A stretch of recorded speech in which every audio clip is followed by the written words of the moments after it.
Good evening, everyone. So, Dr. Twyman, tonight we're going to be chatting about nitric oxide and the Glycocalyx.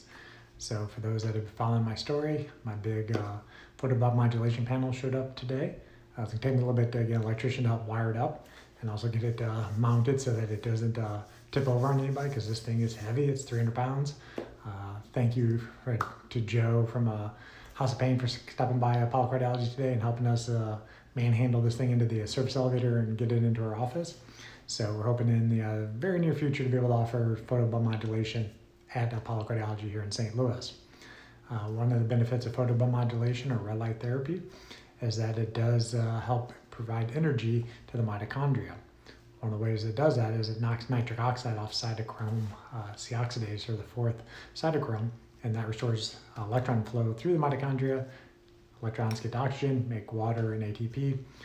So done talks on those in the past, but I want to talk about the nitric oxide part of it. So thank you for everybody for joining. Tonight, I'm going to be chatting about nitric oxide, why it's so important for arterial health, and also some ways you can kind of help boost it.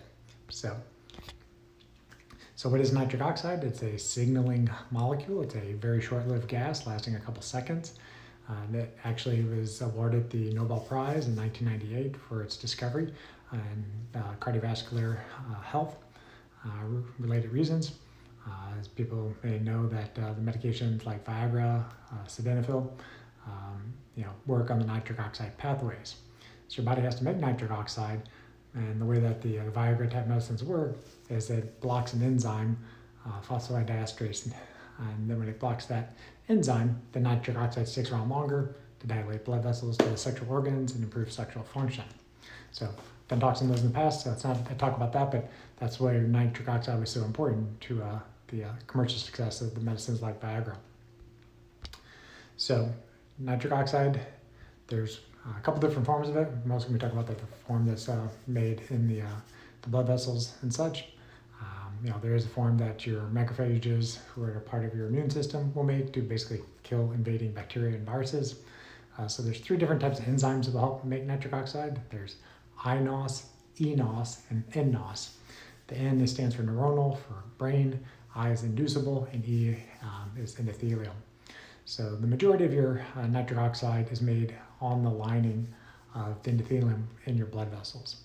So the endothelium is the inner lining of the blood vessels. It's 1 cell thick, and if you took out all your endothelium, it's the surface area of 6 tennis courts, so it's your largest secretory organ. It does many things. It acts as a barrier between what flows in the lumen of the blood vessel and protects it from what's in the wall of the artery. But it does this one way, is by releasing nitric oxide. So the nitric oxide is a signaling molecule to the muscle in the artery wall to relax, so the artery gets bigger and flow improves. So this helps keep blood flow going forward and keeps blood pressure down. But I also tell patients that nitric oxide acts like a non-stick surface, Teflon, for those that remember those type of pans. So as stuff is floating through the bloodstream, it's not sticking to the arterial wall and getting into the wall of the artery. So if the little boats or cars, if the red blood cells carrying oxygen and lipid particles carrying triglycerides and cholesterol through the system, as long as they're not sticking to the walls of the artery, they're not going to be damaging the artery itself. And that's mainly mitigated by nitric oxide. So there's many ways that nitric oxide helps arterial health. But first, you have to test what are your levels. So if you're somebody who has high blood pressure, high cholesterol, diabetes, you're overweight, you're very likely to have endothelial dysfunction or arteries that don't release enough nitric oxide. So there are kind of head-to-toe ways to do this. In our office, we have salivary strips that test oral nitrites. There's kind of two major vascular ways to make nitric oxide. One is through your saliva. There's bacteria in your saliva that will convert the organic nitrates and nitrites ultimately into nitric oxide. So over the age of 40, this pathway tends to dominate. When you're younger, it tends to be more the L-arginine into L-citrulline pathway. So if you go to the supplement store and you load up on whatever nitric oxide booster you want to think about, it's all going to have tons of L-arginine in it. After the age of 40, it's probably not going to be as beneficial, because that's not the problem. your body's supposed to be able to convert L-arginine into L-citrulline, but an enzyme breaks that does that process. And taking more L-arginine into the system doesn't fix it. You got to kind of fix the root cause. So people after the age of 40 or so rely more on the salivary pathway. So you need the right bacteria in your saliva. So things that damage the bacteria in your saliva, such as antiseptic mouthwash, fluorinated water and toothpaste. So irrespective of what the fluoride can do for your teeth, if it damages the bacteria that convert the nitrates, you're going to have an effect on your blood pressure and the arterial health. And then once you swallow, after hopefully you've chewed your foods pretty well, so you got to chew your greens and your beets to be able to break that stuff down, and the saliva has contact with the bacteria, goes into your stomach, and you need acid in your stomach to make the final conversion. So if you're on a proton pump inhibitor, one of the acid blocking medications, that process doesn't happen, and you don't make nitric oxide through that pathway. So people who are on long-term proton pump inhibitors may have more issues with vascular health, blood pressure. So I'm not telling you to stop your medications. This is a discussion you need to have with your doctor. But if you haven't had a recent ulcer or a major reason for high-risk bleeding, talk to your doctor to see how long do you need to stay on a proton pump inhibitor, because it can have an effect on your arterial health long-term otherwise. So those are some things that can help is, don't destroy the bacteria in your saliva, try not to block the acid in your stomach, and then, what else can you do? Exercise. So as you stimulate your muscles, you need to provide nutrients to the muscles, you need to improve blood flow to that territory. The muscles will help the arteries secrete nitric oxide. There's a very interesting quantum way this may happen. I know Carrie B. Wellness liked one of my messages earlier today. If you don't follow Carrie B. Wellness, she's on Instagram. She's posting routinely about quantum health topics. She has an outstanding video on YouTube explaining the quantum functions of nitric oxide. I highly encourage you guys to go watch that if you want to understand how negatively charged red blood cells going through the blood vessels interact with the glycocalyx, which we'll talk about in a second, and create a magnetic and electrical field. If you're one of those kind of geeky people, check out her video. She'll do a better job talking about it than I can in these kind of short videos. But anything that you can do to improve your arterial health reduces your risk of heart attacks and strokes. So exercise is one of those things. The other thing is skin in the game. Anybody on here, I know a few people who are people who follow Dr. Cruz. That's his big saying, skin in the game. It's the UVA wavelengths of light hitting your skin that cause your arterioles to come up to the surface, and they release nitric oxide with that process. Also, benefits of sunlight is that the red spectrum and the near infrared spectrum of light also will knock nitric oxide off the mitochondria cytochrome C oxidase.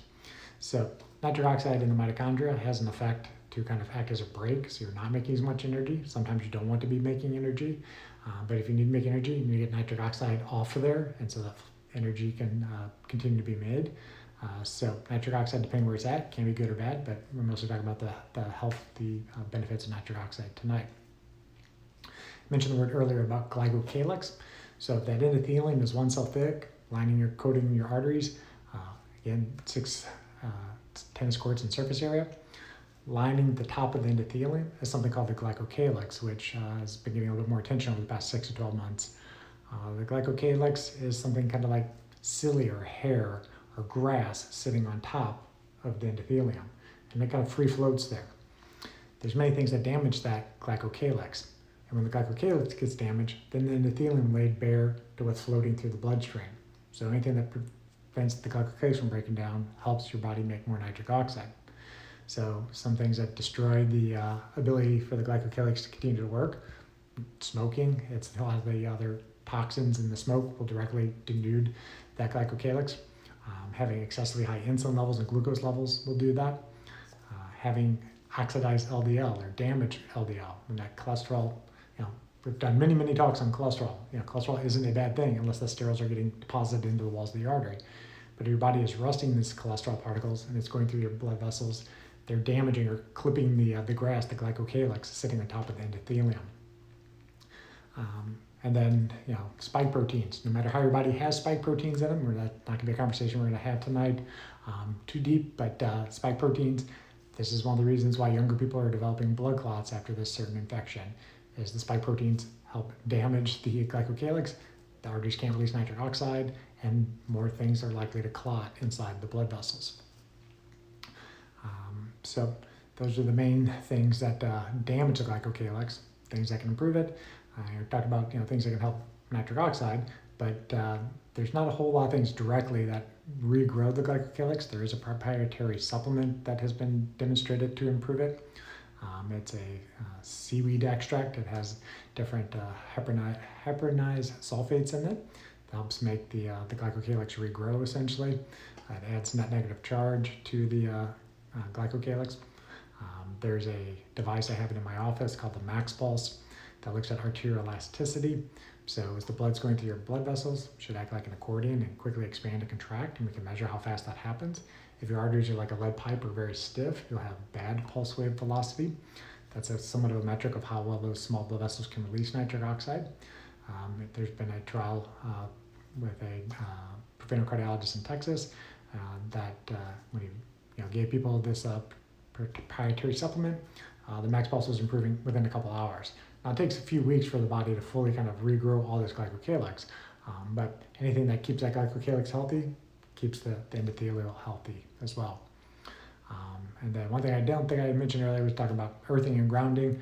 I'm actually demoing a grounding mat currently as I'm doing this talk. So, get free electrons from the earth, more net negative charge. You tend to have more free-flowing red blood cells that interact with that glycocalyx, which is very beneficial. So this is what I wanted to share with you guys tonight. Thank you for joining. This is obviously going to be saved on my Instagram page. I'll answer any questions people have tonight. For those who are joining a little bit late, I did get my very large photobiomodulation panel at Apollo Cardiology today. Chris from Martech hooked us up. This panel is a beast. It's about 7 foot tall, 4 foot wide, and it's over 500 watts. Requires a 220 line to run. So when I fire this thing up, it's going to be seen for a couple miles in South St. Louis for those that are local. So your mitochondria, they need the right wavelengths of light. This thing's going to really kind of help recharge people in a major way. And it's going to help liberate nitric oxide from the cytochrome C oxidase for the kind of the quantum geeks here, improving electron flow. So if you want to try that out, come to St. Louis sometime and see us. So I think somebody did mention nasal breathing. Yes, I'm not an expert at this, but you can increase your nitric oxide production by nasally breathing. There's also some information, at least on Caribou Wellness's excellent YouTube video, that with humming you can activate more nitric oxide production. So one of the reasons you would probably make more nitric oxide through nasal breathing is that the majority of ways that pathogens are getting into your system, and the macrophages use that nitric oxide, basically, I won't say like bleach, but they go there, they dump nitric oxide on what's invading and kill it with that.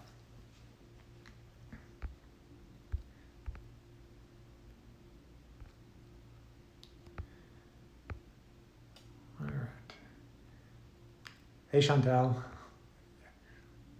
Hope you guys are doing well. Yeah, they were doing it the nature's way. I think they were just down in El Salvador, soaking up a lot of UV and IR light.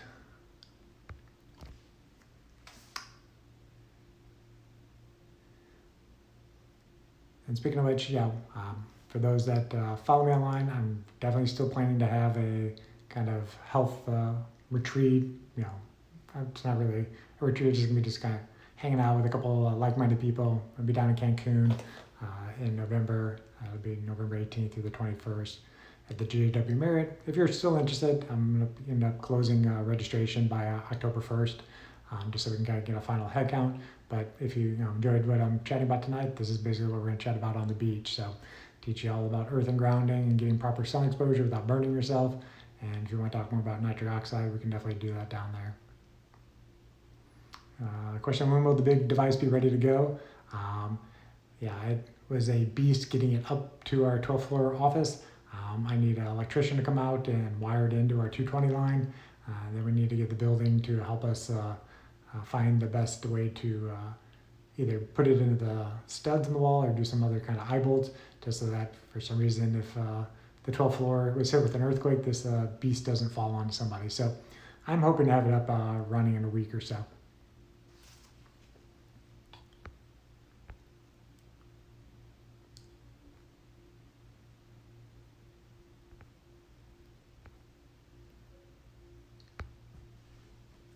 All right, guys. Well, I do thank you guys for checking us out tonight. Next week, Monday, 6 o'clock Central Time, we're going to be shooting to have a hormone replacement talk. Don't know exactly if it's going to be talking about testosterone in men, or we'll be talking about hormone replacement therapy via the pellet method, the pros and cons. It'll be one of the two, and if it's not, then the following week or two, we'll have the other one. So if you guys need anything in the interim, just shoot me a message. Have a great week.